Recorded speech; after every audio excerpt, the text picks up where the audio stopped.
balai économique au palais du bord de mer avec le chef de l'État qui s'est aussi entretenu avec le PDG de la filiale BGFI Bank, Henri-Claude Ohima. L'échange a porté sur l'implantation de la filiale dans plusieurs pays de la sous-région et les perspectives 2025 en termes d'apport aux projets structurants dans notre pays. On regarde.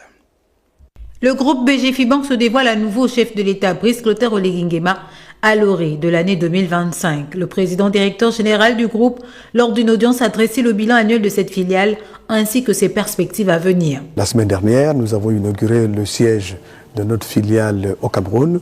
Et dans notre plan stratégique, nous lançons aussi la construction du siège en Guinée équatoriale.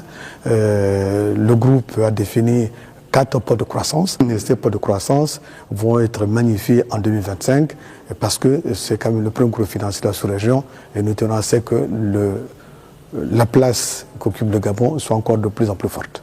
Partenaire privilégié de l'État, dont l'accompagnement des projets structurants, BGFI Bank se présente comme un groupe prospère aux ambitions panafricanistes. Son expansion dans la sous-région en est la parfaite illustration. Alors 2025 pour BGFI Bank, le groupe, c'est de renforcer le pôle de croissance. Le pôle de croissance, c'est la République démocratique du Congo, c'est le Cameroun, la Côte d'Ivoire, le Congo-Brazzaville et le Gabon. Voilà donc le pôle de croissance pour l'année 2025.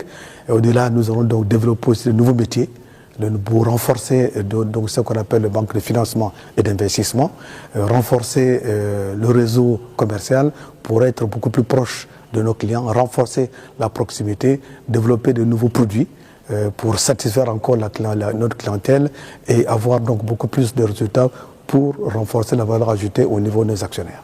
BGFI Bank est désormais active dans 10 pays. Le réseau est organisé en 4 régions afin de coller au plus près des caractéristiques sociales, des réalités économiques et des besoins financiers de chacun des marchés concernés.